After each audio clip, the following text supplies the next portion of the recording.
के शुभारंभ कहाँ से भइल, मेला काहे खातिर लोग लगवावेलन। लोग कहेलन कि मेला दो दिलों का मिलन है। मेला दिलों का आता है, आके एक बार चला जाता है। जात नहीं पागल हमेशा रहते है। शुरुआत कहाँ से बक छोटी लोकगीत से आप लोगों के बीच में रखे चलत बनी। तर्ज है गुरुजी।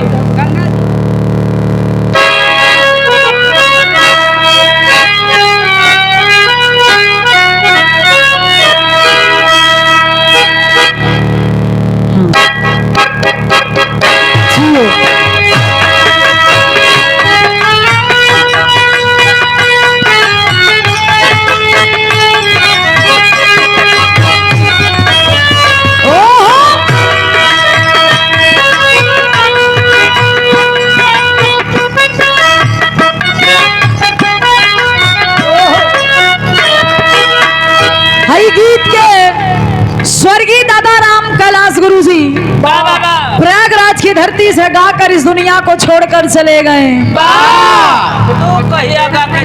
कहाँ भेजवैया है? हाँ तो अपने घर तो सब जाए, तुम यहाँ रह का? हम सोचिए उनके पास भेजे चुका। जिला पंचायत सदस्य, इतना कम से खाता खुले जिला पंचायत के। बहुत बहुत धन्यवाद, आशीर्वाद के प्रतीक्षा बा। बहुत बहुत धन्यवाद। तनी से मजाक करती भैया, बुरा मत माना। यहाँ कम देवा चले लेकिन जनता में भरपूर दिहा न तो एक दिन बाद ही सब पलटत है। हमरे ये वर्तमान बीडीसी बैठल हुवन, बीडीसी प्रधानी के तैयारी करत हुवन बेचारू। ई बाटे में एकदम तेज हुवन, कहीं कहीं कंजूसी करत हैं लेकिन बाटे में एक नंबर हुवन। ये बंदा प्रचार नहीं किया है। लाइव भैया का डाला जिन जाया ना, इनकर गांव का जनता रिसियाई जाए। ये बंदर बंदर नहीं, बंदा बोले पागल। प्रचार सच्चों के नहीं कैले हुए नहीं। वर्तमान बीडीसी हुवन मात्र हमके भैया रोज तू हारमोनियम बजावा तो कैसे जीतबा, कहन ज्योति मस्त दुए दिन ना हो। हमके यहाँ साल भर सब लगाए उनकर कुछ होता ही नहीं बा। और तू 2 दिन में का खेलबा, कहन 2 दिन में मनई गड़बड़ा थे। हमके मतलब कहन 2 दिन में हम खेला करब। हम ओकरे पहले कुछ नहीं बोले, जब जीत के हमके भैया खेलवा काऊ करा, कहन जानत ना वो नरवा जोन लाग रहा वही सही कह दे। हमके कौन नारा रहा तो हमारे काने में बताए नहीं। बताई दे कहना ना उसे फायदा हो जाए। एक नारा लगवाए रहे ने कि दाल भात कच्चा ओट, दारू मुर्गा पक्का ओट। तो भैया इनकर ही है नुकसा, इनके फायदा कर दिलस। नुकसान ना फायदा करे रहे तब कौन हो रात रात हारमोनिया बजावत रहे, इनकर मालकिन घूमत रहे, प्रचार करत रहे। घरे के बात मत खोला, पोल पागल हुआ का इनकर मलकिन। अरे तू खिसियात काहे हुआ? देखा कबो कबो जब मरद चुनाव लड़े तो माता बहन हमरे आस पास में जाके महिला के तनी समझावे कि बहनी ओटवा दी हो। हमरे नरवा पे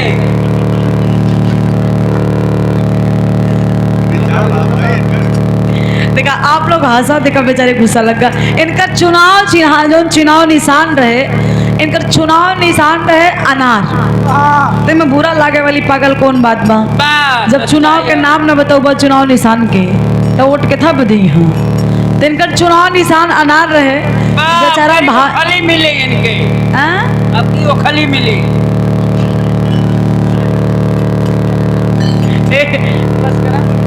प्रधानी के तैयारी में हुन, भगवान करे प्रधान बन जाई। हाँ लेकिन भैया तनी से खर्चा पर्चा करे जाया ए भैया।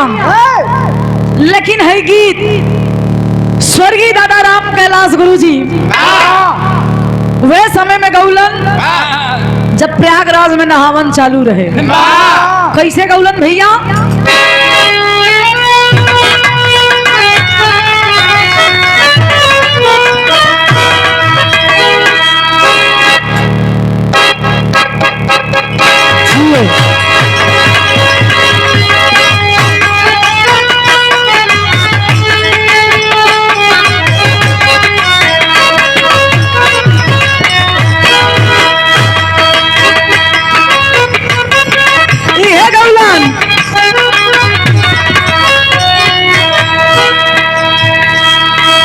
हवा चली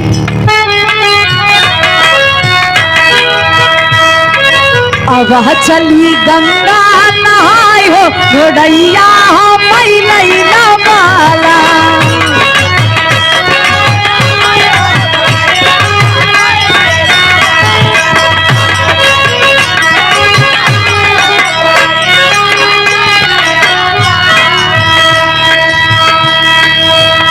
ए भैया लेकिन तनी से बदल के केहू और गा दिलस।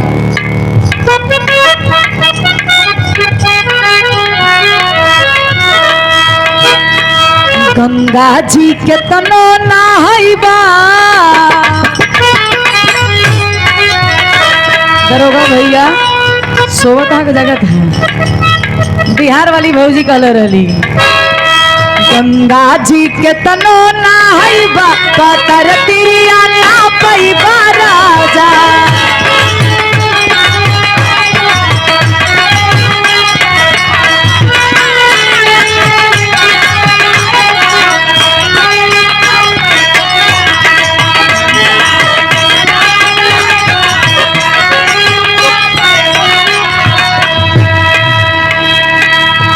तो प्रेम से आप लोग बैठ जाए, विराह में आनंद आई। और इतना देर तक खड़ा रहा तो घरे वाली जब पूछिए ना कि गर हा दू जने के बिहार, एक जने बिहार से आ रहे जने यूपी से।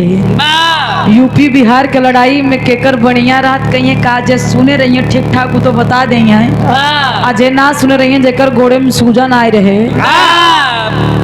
वो कोई यहाँ का बताई। बिरहा ना निपोर होत रहा। निपोर शब्द कोनो गलत नहीं बा।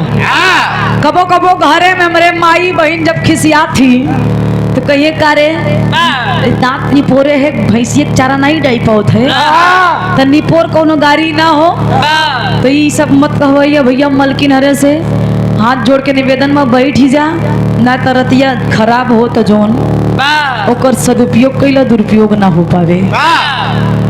ए भैया लेकिन कहानी कहाँ से बा? बात वे समय के हा जौना समय भगवान श्री रामचंद्र जी 14 बरस खातिर वनवास गईलन। पंचवटी कुटी से सीता के हर के रावण अपने लंका में ले गई। लंका में चढ़ाई कैलन भगवान श्री राम छोटी सी बानर दल सेना की सहायता से। बताया जाता है कि रावण जैसा बुद्धिमान, रावण जैसा बलवान, रावण जैसा चिड़ना। एक सब बताओ जरूरी है।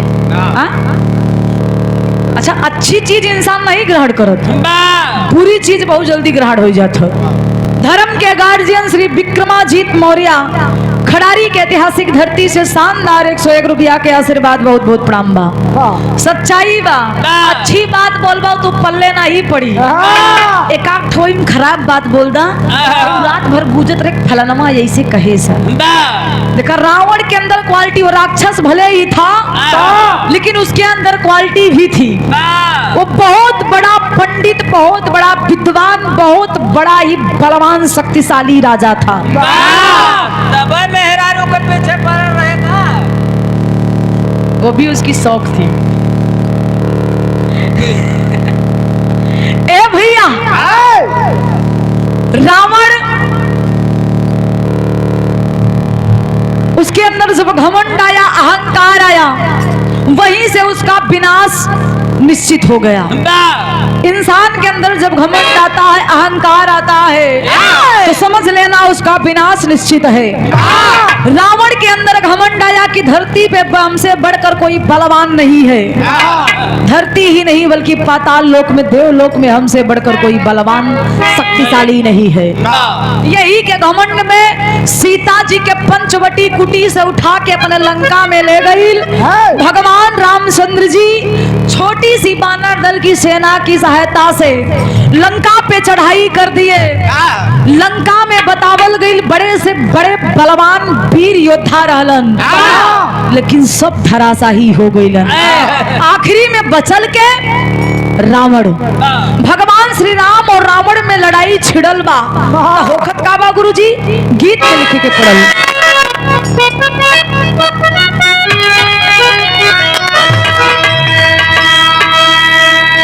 कि भइल जब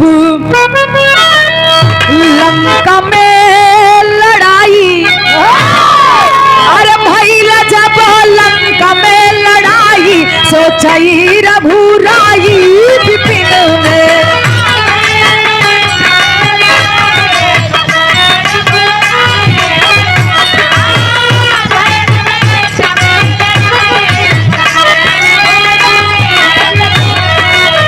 भगवान श्री रामचंद्र जी और रावण में लड़ाई छिड़ल बा।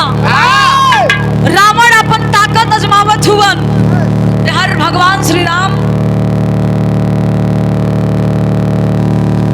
प्रधान जी की फरमाइश पर पायल उतार दा आवाज करत बा।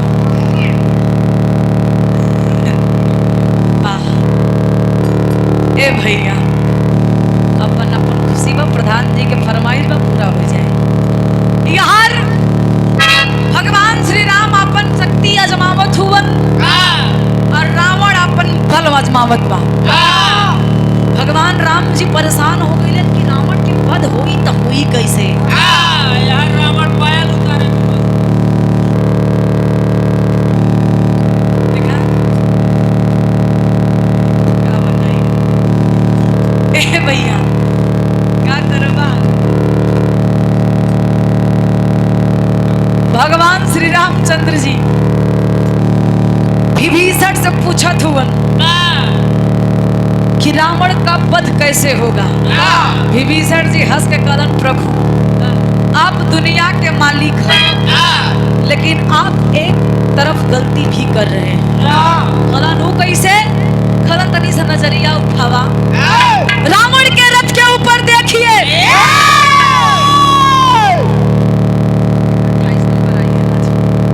भगवान श्री राम देखलन का भैया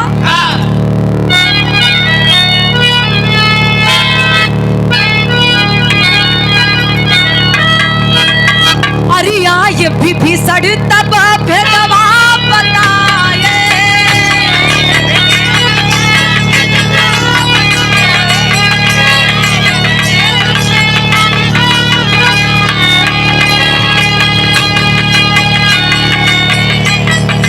रावण के रथिया पे दुर्गा दिखाए।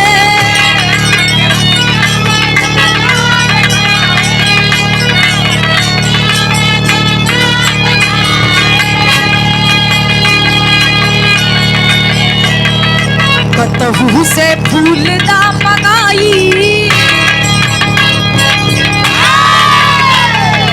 कतहु से फूल ना मंगाई, सोचई रघुराई विपिन में।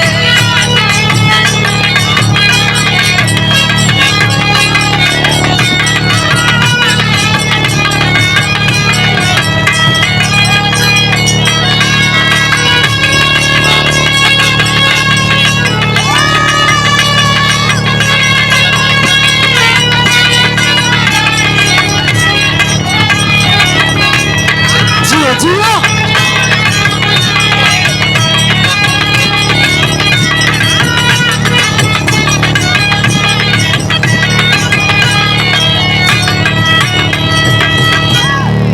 कतहु से फूल ना मंगाई, सोचई रघुराई विपिन में।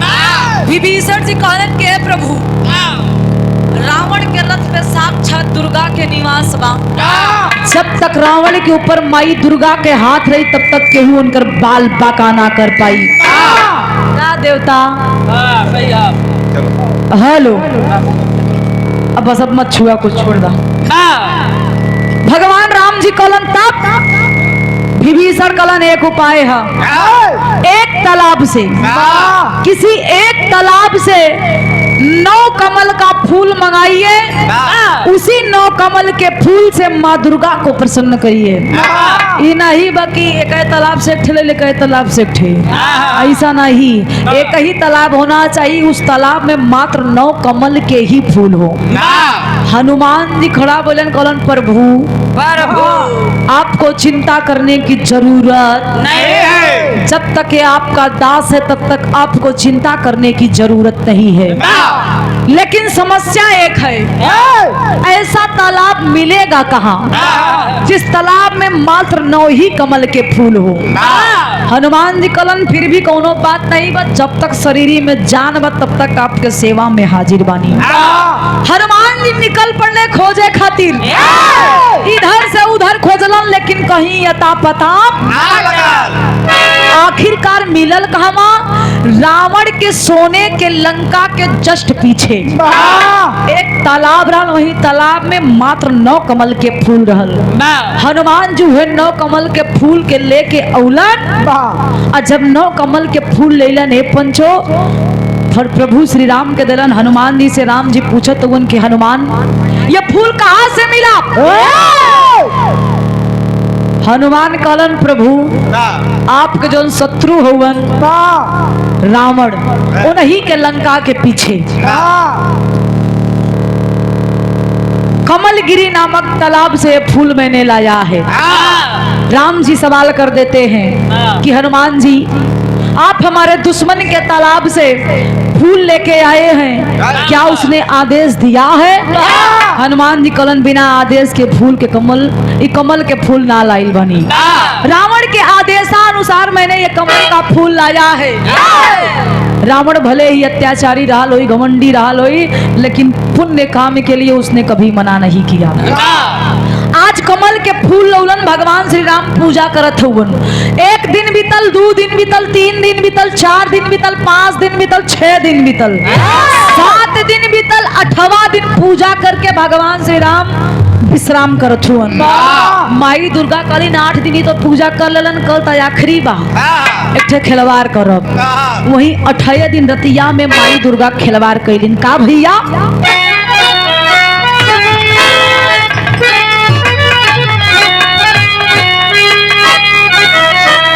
नवे दिन दुर्गा यही फुलवा चोराई,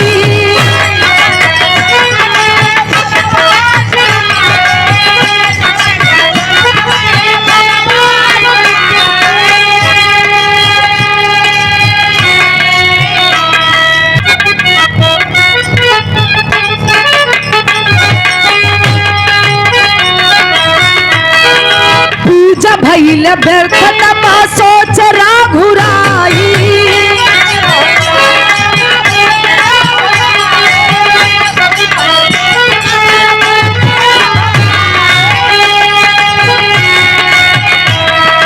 कमल नयनी नयना देखाई, कमल नयनी नयना देखाई, सोचही रघुराई विपिन में।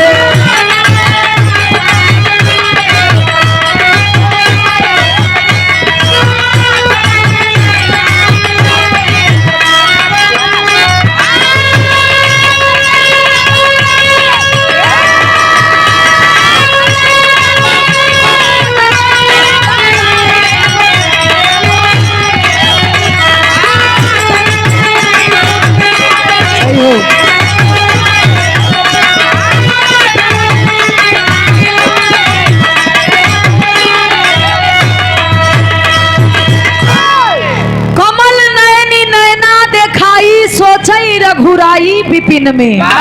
सवेरा भइल, भगवान श्री राम पूजा करे खातिर स्नान करके बैठलन, थाली में देखत वो 9वां कमल के फूल गायब।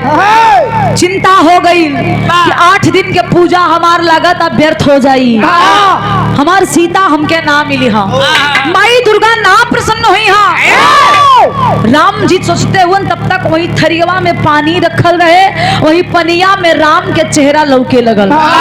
उनके झट धिना याद आ गई कि लोग कहेलन कि हमार नेत्र कमल नैनी बा, अगर हमार अखिए कमल नैनी हा तो हमके कमल के जरूरत का बा।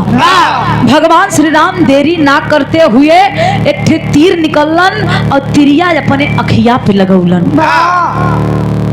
ए बाबू आंख पे लगा के प्रत्यंचा चढ़ा के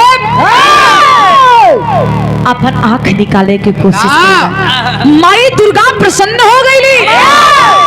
खलीन प्रभु की गलती मत करा, आप दुनिया के मालिक हैं, हम सब के भाग्य विधाता हैं, इतनी बड़ी गलती आप मत करिए। भगवान श्री राम कहन कि हमारा 9वां कमल के फूल गायब हो गई बा, हमरे पास आखिरी ऑप्शन आखिरी उपाय यही बचल बा। माई दुर्गा हंसे लगलिन कलिन प्रभु आपके छोटा सा हम परीक्षा लेत रही, वो परीक्षा में आप पास हो गई। आप आदेश करिए हमको करना क्या है। भगवान श्री राम मर्यादा पुरुषोत्तम कहे जाने वाले श्री रामचंद्र जी मर्यादा पूर्वक कहते हैं कि माता आपको करना कुछ नहीं है, बस आप रावण के रथ को छोड़कर हमारे रथ पे विराजमान हो जाइए, बस मैं आपको कुछ नहीं कहूंगा। क्योंकि साला पायल उतारता है। पायल उतारता है, रावण पायल उतारता है। ए भैया, भगवान श्री राम के कहला पर माई दुर्गा राम के रथ पे आ गईली। 10वां दिन बाद भगवान श्री राम युद्ध भूमि में जात हुवन। 10वें दिन जब गईलन तो रावण के राम और रावण में युद्ध भइल। 10वें दिन बाबूजी भगवान श्री रामचंद्र जी रावण के वध कईलन। प्रमाण मिलता है उसी दिन लोग कहते हैं विजयदशमी मनाई गई, और उसी दिन से लेके आज तक ये मेला का प्रथा चला आ रहा है। खुशी में लोग मेला लगाएं और आपस में लोग मिलने लगे, भाईचारा बढ़ा। उसी दिन से ये मेला की प्रथा चालू हो गई। आखिरी लाइन में कहना बा, लेकिन हमारे प्रधान जी के फरमाइश कब से बा, पायल उतार दाया आवाज करत बा।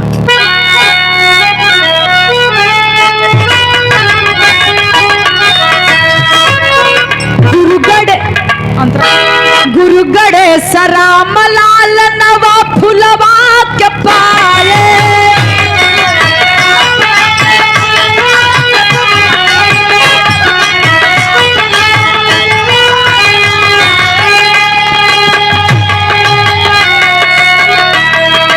दसवें दिन रावण के सिरवा उड़ाए,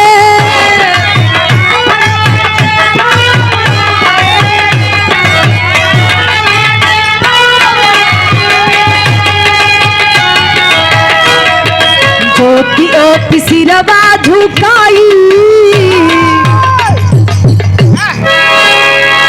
ज्योति ओ सिरवा झुकाई, सोचई रघुराई विपिन में।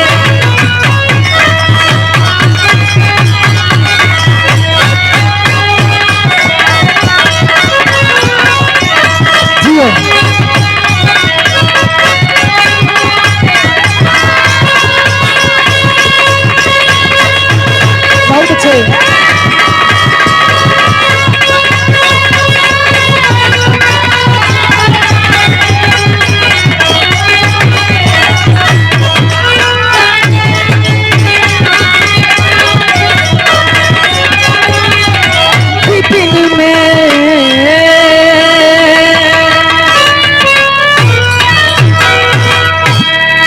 से फरमाइश एक लाइन बजाए था, फिर भैया के नंबर।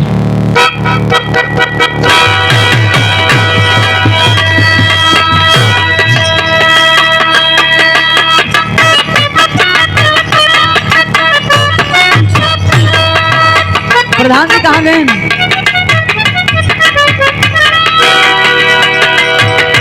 बड़ा झलले बाडू काजर मरले बाडू,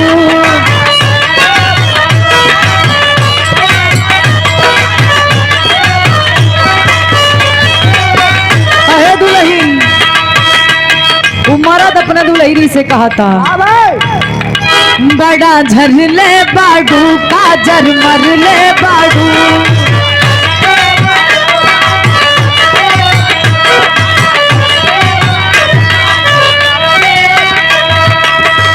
देखा भोरही से मूड तू बिगड़ले बाडू,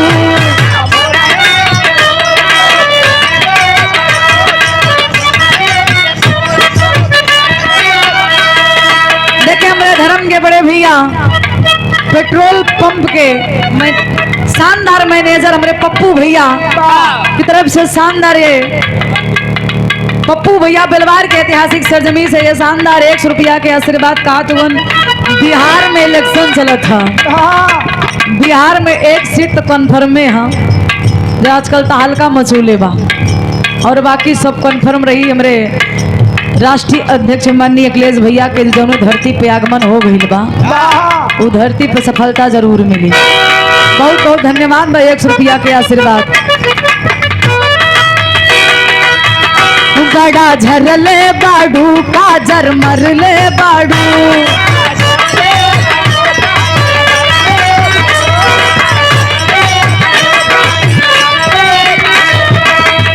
देखा भोरही से मूड तू बिगड़ले बाड़ू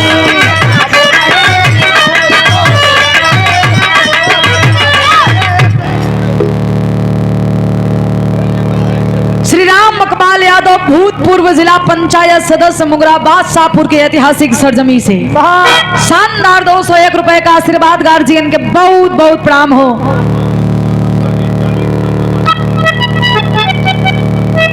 प्रधान पद के शानदार प्रत्याशी श्री राजेश यादव सुंगरा की ऐतिहासिक सरजमी से शानदार 501 रुपए का आशीर्वाद ऑनलाइन पेमेंट हुआ। अच्छा हमरे बिल्डर भैया राजेश भैया के तरफ से बड़ा स्नेह प्यार दुलार आशीर्वाद आपके द्वारा मिलता है। और अच्छा ऑनलाइन हुआ बहुत बहुत धन्यवाद मैम मालिक करें जल्दी से सामने हुआ है जहाँ लाइने जिन देखा ऐतिहासिक धरती के नमन बा।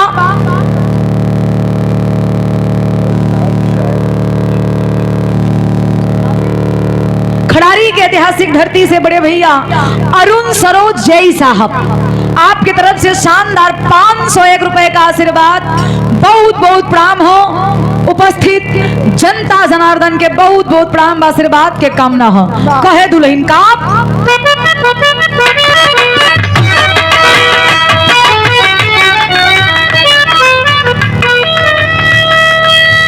वार्ड नंबर 34 से बड़े भैया मुलायम यादव शानदार जिला पंचायत पद के प्रत्याशी हमारे मुलायम भैया के कर कमलों से शानदार है 201 रुपए का आशीर्वाद मालिक करे आपके सिर पे विजय के ताज बने भगवान भोलेनाथ इच्छा पूरा करें।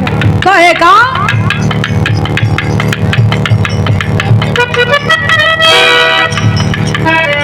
देखा हमारे भैया के बहनों ही बहुत ज्यादा है हमरे अरुण सरोज जय साहब के अच्छा प्रधान जी के छोटे भाई आपके बहनोई बहुत बहुत धन्यवाद बा। जीजा और साला के रिश्ता बरकरार रहे ये रिश्ता बड़ा अनमोल है। राजेश बिल्डर सोंगरा के भावी प्रधान पद के प्रत्याशी आपके द्वारा पुनः ऑनलाइन पेमेंट हुआ शानदार 501 रुपए का आशीर्वाद बहुत बहुत धन्यवाद बा। मालिक करे प्रधानी ना तू जिला पंचायती के चुनाव लड़ा और जीत जाइबा हमरा ही बोलते माई सरस्वती के आशीर्वाद आपके ऊपर बा। बड़ा झरले बाडू काजर मरले बाडू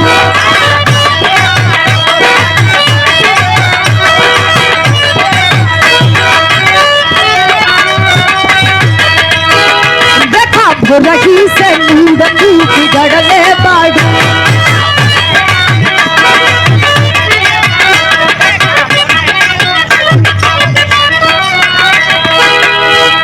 कहे पहले से ज्यादा मन याद कराता अरे याद कराता कहे दुल्हन तोहर दिल हमर दिलवा पे राज कराता तोहर दिल हमर दिलवा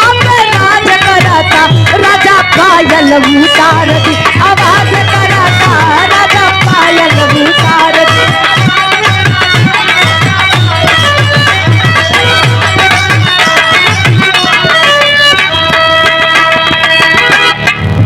और हमने देखा शानदार 200 रुपया के आशीर्वाद हमरे दरोगा भैया के तरफ से इनका फरमाइश बा हरानवा वाला हरानवा के चक्कर में आजकल सब परेशान है।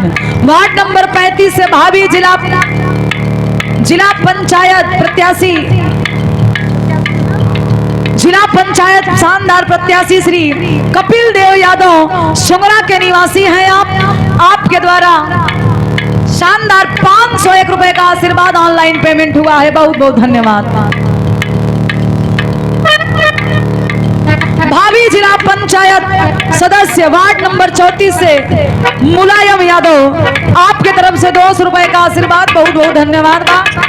उपस्थित जनता जनार्दन के बहुत बहुत प्रणाम आशीर्वाद के कामना है। भैया के नंबर बाय आखिरी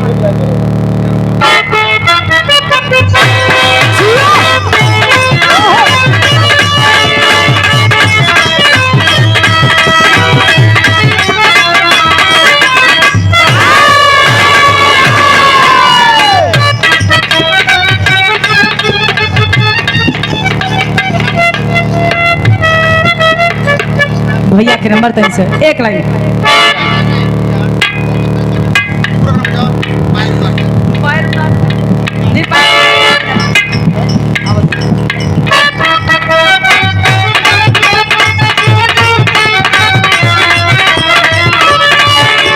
हाली ककाही पिया के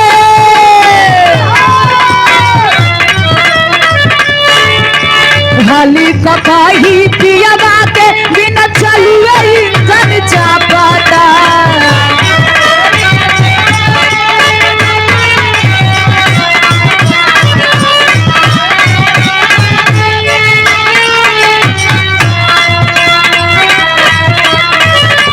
हाली ककाही पिया के बिना चलुए इंजन चापाता नया नया ड्राइवर हो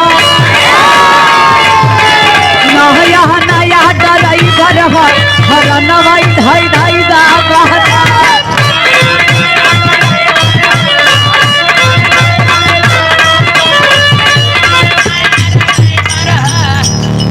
शानदार 100 रुपया के आशीर्वाद मेरे दरोगा भैया के तरफ से बहुत बहुत धन्यवाद बा।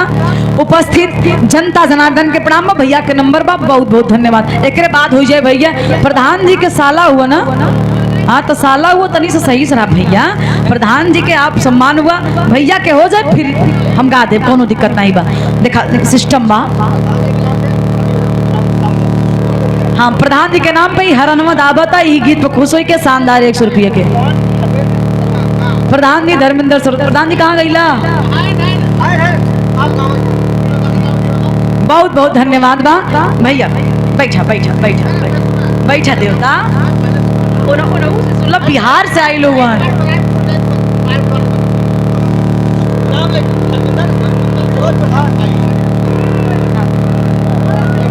पैसों धर रहा है दूसरे राउंड में हम पूरा गाई दे